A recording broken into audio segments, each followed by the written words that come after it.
Hello dear student, today we are going to start the chapter 2nd of sociology. Chapter is social change and social order in rural and urban society. इस chapter में हम पढ़ेंगे social change के बारे में, social order के बारे में in both society, rural as well as urban, कि रूरल और अर्बन सोसाइटी में किस ढंग से चेंज आता है और कैसे उस चेंज को मेंटेन करके रखा जा सकता है, कैसे समाज में चेंज के साथ कोप अप किया जाता है, ये सब चीज़ें हम इस चैप्टर में डिस्कस करेंगे. Clear? Let's start reading.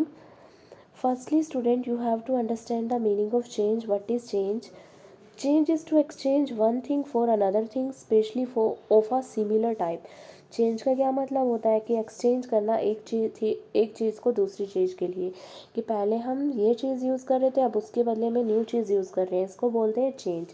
Change is most permanent feature in our society. जो चेंज है वो परमानेंट फीचर है, हमेशा ही जो चेंज एग्जिस्ट करता है सोसाइटी में. 50 साल पहले देखो, उससे 100 साल पहले देखो, अब देखो, और आगे आने वाले 20-50 ईयर्स बाद देखना कि जो चेंज है वो लगातार कंटिन्यूसली हमारी सोसाइटी में होता रहता है. तो चेंज परमानेंट इन नेचर है, टेम्परेरी नहीं है. Change is only thing that does not change in society. Change में वे चीज़ें नहीं शामिल होती कि जो चेंज करती है सोसाइटी में. चेंज में सारी की सारी चीज़ें जो सोसाइटी में चेंज करती है वो, और उसके अलावा बहुत सारी थिंग्स होती हैं जो चेंज में शामिल होती है.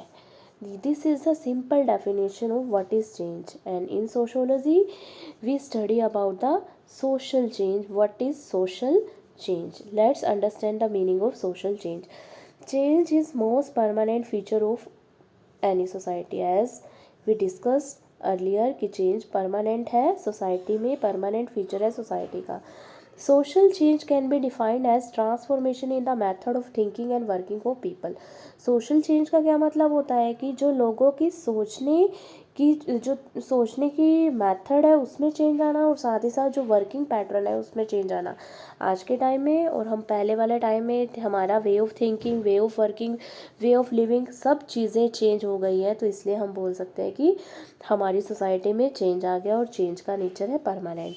It is a basically change in social structure and social relationship of society. जो चेंज आता है वो सोशल स्ट्रक्चर में आता है और सोशल रिलेशनशिप में आता है. स्ट्रक्चर का मतलब क्या होता है कि कैसे सोसाइटी बनती है, कैसे सोसाइटी में लोगों के रिलेशन है एक दूसरे के साथ, ठीक है, कैसे वो इंटरेक्शन करती हैं, ये सब सोशल स्ट्रक्चर होता है. तो चेंज बेसिकली सोशल स्ट्रक्चर में आता है, साथ ही साथ रिलेशनशिप में आता है. At the most basic level social change refers to changes that are significant and which alter the underlying structure of an object or situation over a period of time. Simple है कि जो social change है उसका क्या मतलब है, changes आना, particular significant changes आना जो स्ट्रक्चर में, सिचुएशन में, किसी भी ऑब्जेक्ट के स्ट्रक्चर सिचुएशन में चेंज कर देता है. Social change does not include any and all changes but only big one changes which transform thing fundamental. social change का ये मतलब नहीं है कि कोई एक चेंज हो गया या सभी चेंज हो गए, लेकिन इसमें यही होता है कि जो थिंग्स होती हैं सोसाइटी की वो फंडामेंटली चेंज हो जाती हैं. Social change occur due to physical, social, demographical, cultural and technological factor. जो भी हमारी सोसाइटी में चेंज आता है वो एक रीज़न से नहीं आता. फिजिकल फैक्टर में चेंज आने के कारण, सोशल फैक्टर में चेंज आने के कारण, डेमोग्राफिकल पॉपुलेशन से रिलेटेड फैक्टर में चेंज आने के कारण, कल्चर में चेंज आने के कारण, किसी के वेस्टर्न कल्चर को अडोप्ट कर लिया, उनको फॉलो कर लिया, और टेक्नोलॉजिकल फैक्टर में चेंज आने के कारण हमारी सोसाइटी में चेंज आता है. These are the various causes of change due to change in physical factor, social factor, demographical factor, cultural factor and technological factor.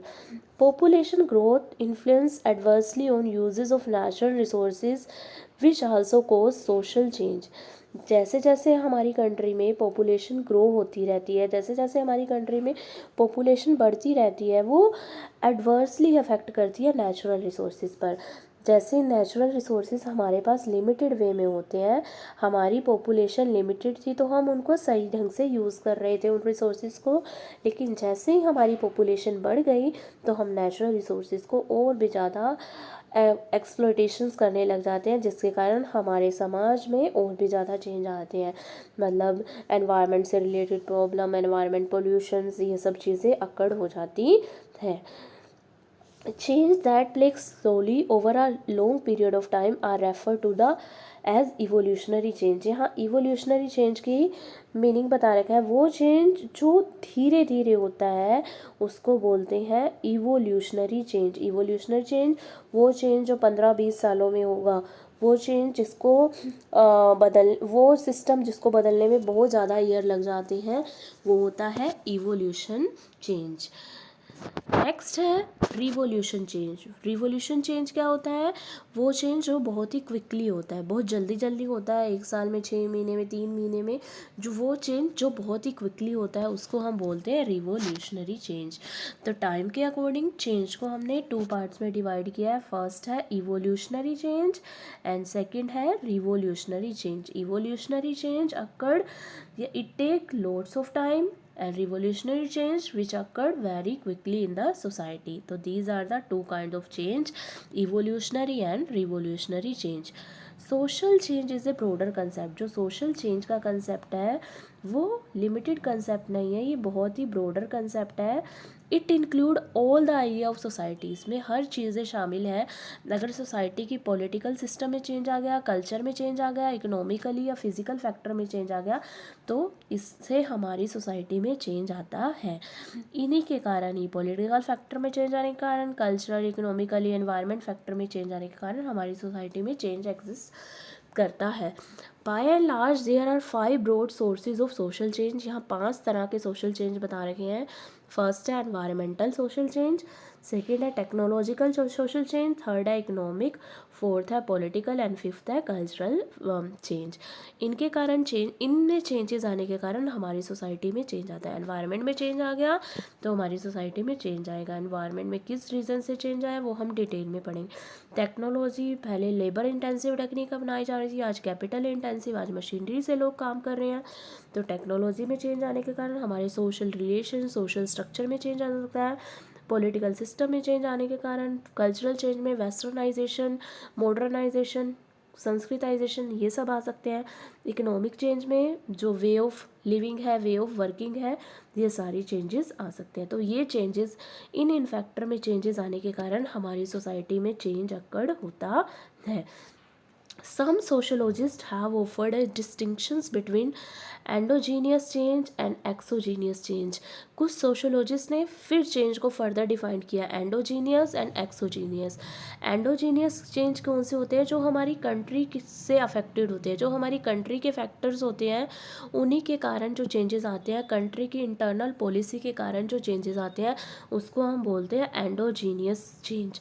और एक्सोजीनियस चेंज क्या होते हैं जो बाहरी फैक्टर के कारण, दूसरी कंट्रीज़ की पॉलिसी के कारण, दूसरी कंट्री के कस्टम के कारण, रिचुअल के कारण हम उसको अडोप्ट करते हैं हमारी कंट्री में।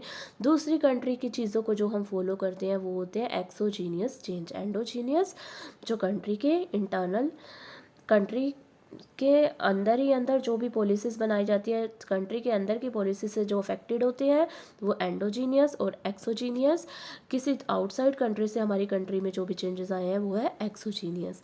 It can be argued that war and contest have played an active part in bringing about the major social change in society across the world. ये भी बोला गया है जो वार होते हैं, युद्ध होते हैं, वो भी हमारे समाज में चेंज लाते हैं, जिसमें बहुत ज़्यादा लोग मरते हैं या बहुत ज़्यादा रिसोर्सेज लग जाते हैं, रिसोर्सेज ख़त्म हो जाते हैं, तो इसके कारण हमारी सोसाइटी में चेंजेस आते हैं। But in all society, including those in which the initial impacts have come from outside, social change have depended to a great extent upon the activities of various social group in within the society। यहाँ ये बता रखा है जो social change है वो depend करता है जो अलग अलग तरह के ग्रुप एग्जिस्ट करते हैं हमारी सोसाइटी में, पॉलिटिकल ग्रुप, इकोनॉमिक ग्रुप, इनकी एक्टिविटीज़ में जो चेंजेस आता है उसी के कारण ही हमारी सोसाइटी में चेंजेस आता है। क्लियर? यहाँ हमने ये फैक्टर पढ़े थे, कौन कौन से फैक्टर चेंज लाते हैं हमारे समाज में। अब इसको डिटेल में हम पढ़ रहे हैं। फर्स्ट है एनवायरमेंटल चेंज। हमारी सोसाइटी में एनवायरनमेंट में चेंज होता है। Can bring social change in two ways, environment भी सोसाइटी में चेंज लाता है दो तरीके से. Destructive changes are cause by the natural disaster and are often irreversible. जो डिस्ट्रक्टिव चेंज आता है जैसे नेचुरल डिजास्टर, अर्थक्वेक, सुनामी, ये सब चीज़ें आ गई जिसके कारण हमारी सोसाइटी में चेंज आ गया और ये हमारे हाथ में नहीं होता. Second, new discovery in the environment can open up new livelihood options and lead to social change in society. जैसे जैसे नई नई डिस्कवरी की, इन्वेंशंस की, इनोवेशन की, उसके कारण हमारी लिवलीहुड के ऑप्शंस बढ़ गए जिसके कारण हमारी सोसाइटी में चेंज आया. ठीक है, ये एनवायरनमेंट चेंज था. सेकेंड है टेक्नोलॉजी. जो टेक्नोलॉजी चेंज है वो भी हमारी सोसाइटी में चेंज कर देता है. टेक्नोलॉजी रिलेशनशिप्स, नेचर में अल्टर कर देता है, चेंज कर सकता है. It allow us to adopt the problem posed by nature. For example, Japan, being mostly hilly and cold country, developed expertise in electrical and electronic gadgets. यही बताता है कि जो हमारी नेचर प्रॉब्लम है, टेक्नोलॉजी ऐसे ऐसे हम इनोवेशंस कर सकते हैं कि अगर हमारी नेचर जिस क्लाइमेटिक कंडीशंस में हम रह रहे हैं, अगर वहाँ पर ये सारी चीज़ें उस नेचुरल एनवायरनमेंट कंडीशंस को भी हम चेंज कर सकते हैं नई नई टेक्नोलॉजी को इन्वेंट करके. यहाँ जापान का एग्जांपल दे रखा है. ठीक है, नेक्स्ट चेंज है इंडस्ट्रियल रिवोल्यूशन. जैसे जैसे इंडस्ट्रीज़ में चेंजेस आए हैं वो भी हमारी सोसाइटी में चेंज कर देते हैं. इंडस्ट्रीज़ में भी नई नई इंडस्ट्री इन्वेंट हो गई जिसमें हमने न्यू न्यू टेक्नोलॉजी अडोप्ट की है जो हमारी सोसाइटी में चेंज लाती है.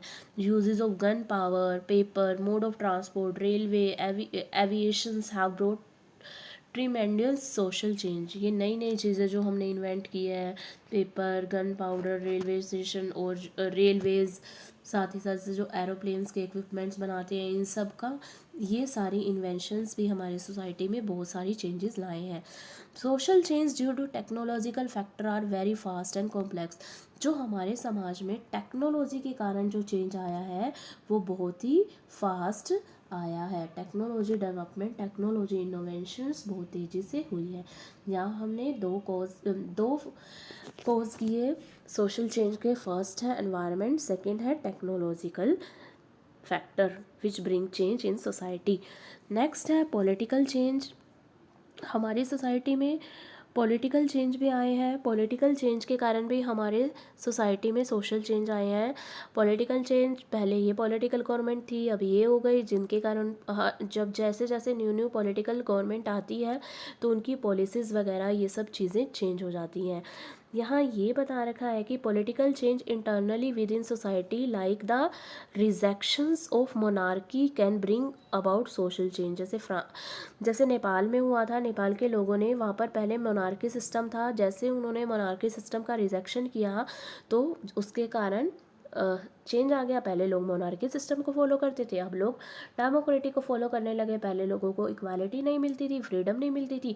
अब जैसे उन्होंने मोनार्की का रिजेक्शन किया अब उनको इक्वालिटी मिलने लगी है तो उसके कारण सोसाइटी में चेंज आ गया. Political change led to redistribution of a power. Political change से पावर है वो रीडिस्ट्रीब्यूट हो जाती है. पॉलिटिकल चेंज, पहले इसके पास पावर थी, जैसे जैसे पॉलिसीज़ बदली तो अब पावर इन लोगों के कारण आई. ये अपने अकॉर्डिंग चलते थे और ये अपने अकॉर्डिंग, तो इनका सिस्टम अब ब्रेक डाउन हो गया, इनका सिस्टम अब चलने लग गया. तो पॉलिटिकल सिस्टम से, पॉलिटिकल चेंज से जो पावर है वो रीडिस्ट्रीब्यूट हो जाती है. साथ ही साथ रिलीजियस बिलीफ और नॉर्म्स में चेंज आने के कारण, जैसे भक्ति मूवमेंट, ये सब बता रखे हैं, इसके कारण भी हमारे समाज में चेंज आता है. इवोल्यूशन ऑफ न्यू आइडिया, जैसे जैसे नए नए आइडिया डेवलप्ड होते हैं उसके कारण भी हमारी सोसाइटी में चेंज आता है. जैसे ये बता रखा है the idea about the position of women in society change from ancient to modern time. कि एंशियंट टाइम में वुमेन की पोजीशन बिल्कुल डाउन थी, वुमेन को कोई पूछता ही नहीं था, लेकिन आज के टाइम में जो मॉडर्न टाइम है वुमेन की पोजीशन है वो बहुत अच्छी हो गई, तो जिसके कारण हमारे सोशल स्ट्रक्चर में चेंज आ गया, वुमेन पोजीशन में चेंज आ गया. Social change occur differently in rural and urban society. Same change नहीं आता, रूरल सोसाइटी में अलग वे से चेंज आता है और अर्बन सोसाइटी में अलग वे से चेंज आता है. देखो, रूरल सोसाइटी एग्रीकल्चर बेस्ड होती है, वहाँ पर टेक्नोलॉजिकल वगैरह इन्वेंशंस कम होती है, वहाँ पर टेक्नोलॉजी से रिलेटेड चेंज कम होते हैं, एग्रीकल्चर से रिलेटेड चेंज मोर होते हैं. People are more comfortable with traditional knowledge and member of their group instead of expert. यहाँ रूरल सोसाइटी की बात कर रखी है. रूरल सोसाइटी में लोग कंफर्टेबल होते हैं अपनी नॉलेज के साथ अपने ट्रेडिशनल नॉलेज के साथ और अपने ग्रुप के साथ। वो कोई नया ग्रुप या न्यू नॉलेज को गेन नहीं करना चाहती। जॉइंट फैमिली सिस्टम या रूरल एरिया की बात बता रखी है। जॉइंट फैमिली सिस्टम एग्जिस्ट करता है। कास्ट सिस्टम, सुपरस्टिशन, अंधविश्वास वगैरह, इलिटरेसी वगैरह में वो ज़्यादा बिलीव करते हैं।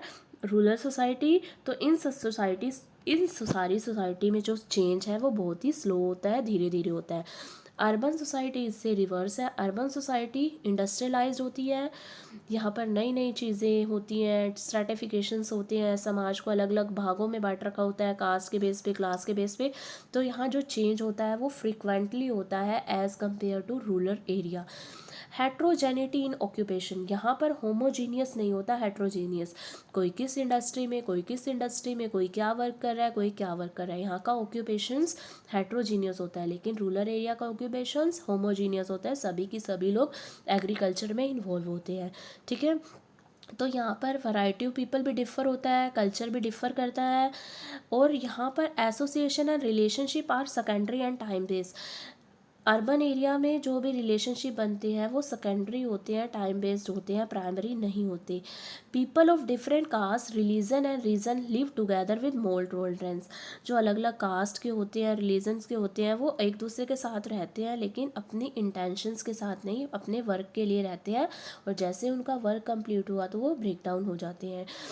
Urban society are slightly individualistic and characteristics segregations of group and function significantly. Urban society में इंडिविजुअलिस्टिक का कॉन्सेप्ट है, लोग मिलजुल कर नहीं रहते हैं, इंडिविजुअल होकर रहते हैं, और ग्रुप का अलग अलग ग्रुपों में बटे हुए होते हैं। सिटीज़ जो भी होती है अर्बन सोसाइटीज़ में, वो कमर्शियल है, काम के लिए, पैसा कमाने के लिए बनी हुई होती है। अर्बन सोसाइटी में जो सोशल चेंज है वो बहुत ज़्यादा होते हैं और बहुत तेज़ी से होते हैं। सोशल चेंज इनएविटेबल ज़रूरी है हमारे लिए। Similarly all societies need to have network of social control. जैसे हमारी सोसाइटी में चेंज आता है तो हमारी सोसाइटी में जो चेंज है वो ज़रूरी है, और हमारी सोसाइटी में चेंज, कई लोग उन चेंज को ईजिली अडोप्ट कर लेते हैं, कई लोग उस चेंज को ईजिली अडोप्ट नहीं करते, तो उसके लिए हमें सोशल कंट्रोल की ज़रूरत होती है। जो सोशल कंट्रोल है, सोशल ऑर्डर की ज़रूरत होती है, वो हम हमारे नेक्स्ट टॉपिक में करेंगे। सो स्टूडेंट, आज हमने किया चेंज क्या होता है, और इसके साथ साथ सोशल चेंज क्या होता है, और चेंज किस किस कारण हमारी सोसाइटी में आता है, एनवायरनमेंट के कारण, टेक्नोलॉजी, इकोनॉमिक और पॉलिटिकल के कारण। इसके साथ साथ हमने दूसरा टॉपिक भी कवर कर लिया, वो क्या है कि अर्बन सोसाइटी क्या होती है और रूरल सोसाइटी क्या होती है। रूरल सोसाइटी चेंज को ईजिली अडोप्ट नहीं करती, और अर्बन सोसाइटी है वो चेंज को ईजिली अडोप्ट करती है। क्लियर स्टूडेंट, हमारी नेक्स्ट वीडियो में हम करेंगे सोशल ऑर्डर का टॉपिक। क्लियर।